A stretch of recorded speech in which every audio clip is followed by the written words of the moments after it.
On reçoit aujourd'hui l'incollable, l'inénarrable Steve Normandin qui va nous parler d'Édith Piaf. Bonjour Steve. Bonjour. Le projet Édith Piaf, ça a débuté, ça fait quelques années déjà. Ben, pour ce qui est du livre, dont on avait eu la chance de parler il y a quelques temps, oui, l'écriture du livre remonte à 3 ans et demi. La passion, ben ça c'est plus de 30 ans. Ça, c'est autre chose. Tandis que pour les chansons, ben j'étais un peu, je dirais pas réfractaire, mais il y a tellement de gens qui chantent Piaf. C'est Justice et c'est Légion, mais là, on tombait dans une date anniversaire par rapport à l'apparition du livre. Donc, je me suis dit, il y aura déjà plein de chanteuses, surtout s'il y a beaucoup de filles. Il y a très peu de gars, par contre, qui le font. Puis, je me suis dit, peut-être que je pourrais amener un peu mon petit point de vue, d'artiste. Puis, alors, j'ai été chaleureusement poussé.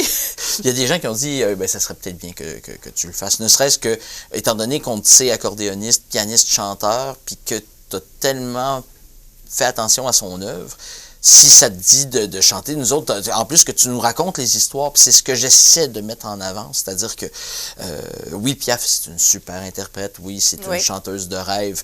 Mais c'est des textes aussi. Qu'elle s'est choisie quand elle ne les écrivait pas elle-même, je veux dire, mais c'était quelqu'un qui était partie prenante de la création de chansons. Puis quand on va dans les petites histoires des chansons, il y a parfois des choses qui sont sympathiques, puis de parler un peu de son quotidien à travers les chansons, ça permet peut-être de faire découvrir Édith Piaf sous un angle que j'ose espérer nouveau. Je ne réinvente pas la roue, mais j'essaie de partager ma passion de cette façon-là aussi. Donc, attends un moment. Ouais. Là, vous aurez compris qu'il y a un disque qui s'en vient.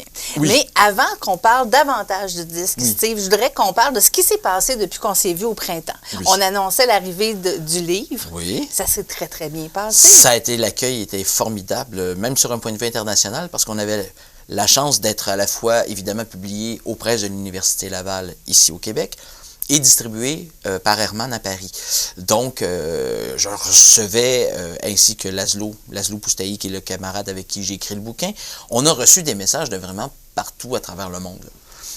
Évidemment, le livre est en français. Certaines personnes nous disent « Ah, mais pourquoi vous n'en faites pas une traduction? » Ben, 540 pages à traduire, c'est beaucoup. C'est beaucoup. Puis, c'était déjà de mettre le livre en place.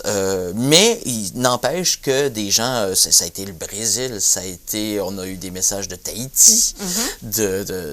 J'ai même eu à un moment donné un petit message, notamment des Hongrois, parce que Laszlo est hongrois lui-même. Il y a des gens qui disaient comment ça se fait que quelqu'un de chez nous écrit le bouquin. Donc, et puis la France, la Belgique, la Suisse, puis un petit peu le Québec. Donc, c'est à part tous ceux dont on ne sait pas qu'ils ont le livre en leur possession, mais on sait que la diffusion va bon train.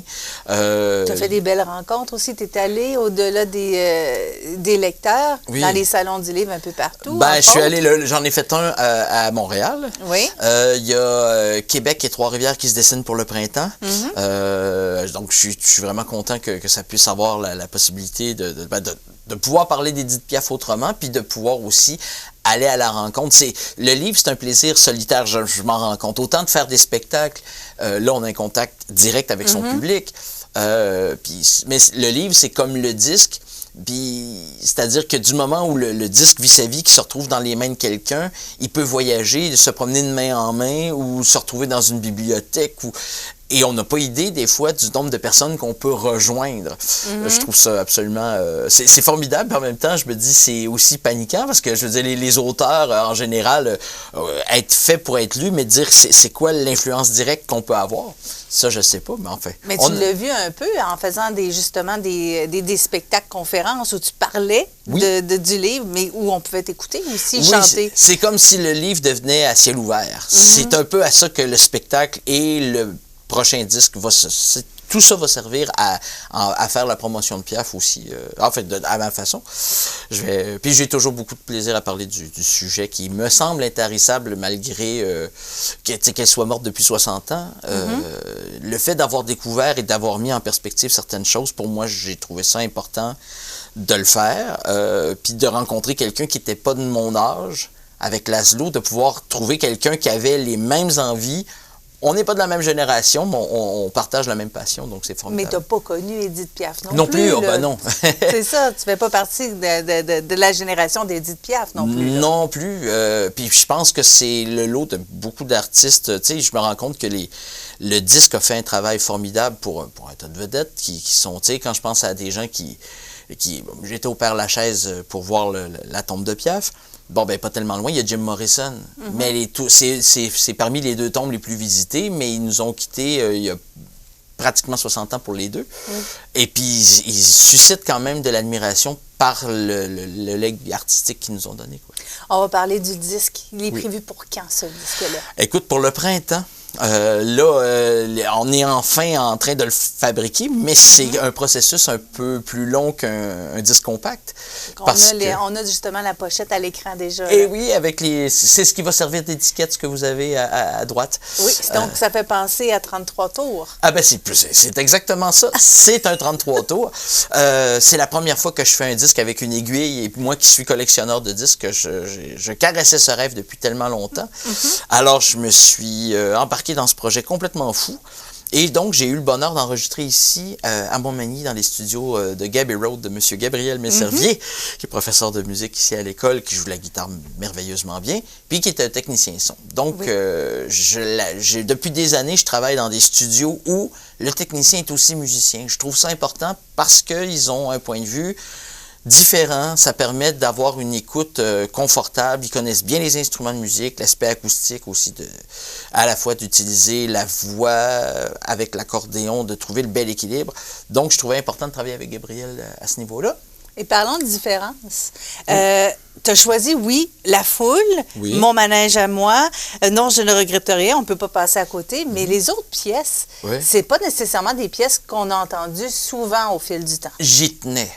Il y a eu une avalanche de Vie en rose et d'Hymne à l'amour et tout ça, mais ce que j'ai toujours aimé dans le travail d'interprète, c'était justement que quand il y a une histoire qui est intéressante, oui, je peux la chanter, La Vie en rose, je la fais même en spectacle. Le problème, c'est est-ce que je veux vraiment dire des choses, moi en tant qu'interprète, par rapport à ces chansons-là, puis c'est l'honnêteté que je m'accorde et que je pense tout artiste doit s'accorder, c'est-à-dire, oui, c'est bien beau de répondre à des commandes, les gens ont des attentes, mais en même temps, si je veux faire connaître ce répertoire-là tout en étant sincère et fidèle à ce que je suis, je trouvais important de faire connaître les chansons qui m'ont suivi dans mon parcours d'artiste.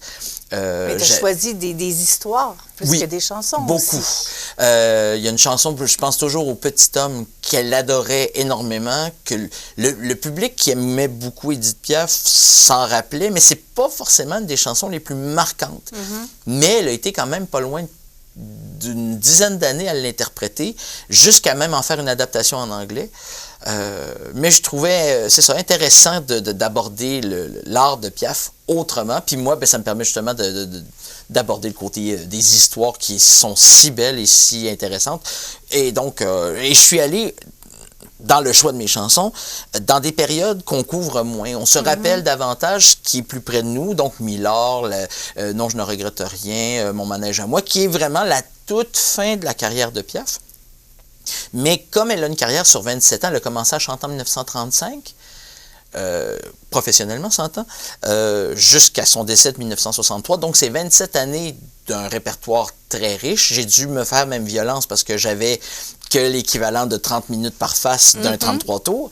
Donc, il fallait faire des choix, mais à un moment donné, ça s'est imposé de soi. J'ai combiné aussi, une chanson qui s'appelle « Fallait-il et non, je ne regrette rien ». J'ai fait en sorte de ne pas chanter que « Non, je ne regrette rien ». Pourquoi pas, mais puisque les deux chansons sont du même auteur et du même compositeur, donc Michel Beaucaire et Charles Dumont, je trouvais que de les réunir ensemble donnait un angle nouveau à Non, je ne regrette rien, puisque l'autre chanson, c'est comme une séparation suivie d'une retrouvaille. Donc, je trouvais que ça faisait changement, on va dire. Oui, c'est un beau clin d'œil. Ouais. Steve Normandin, je te remercie beaucoup d'être passé. J'aurais eu encore une foule de questions. Malheureusement, on n'a plus de temps. Donc, il va falloir qu'on se revoie et qu'on en reparle parce que si vous avez l'occasion de mettre la main sur ce disque en version vinyle ou en version CD, peu importe, les arrangements sont vraiment magnifiques. Vous y poserez des questions sur les arrangements, de quelle façon il s'est pris parce que ça vaut vraiment le coup d'oreille. Merci beaucoup. Merci aussi.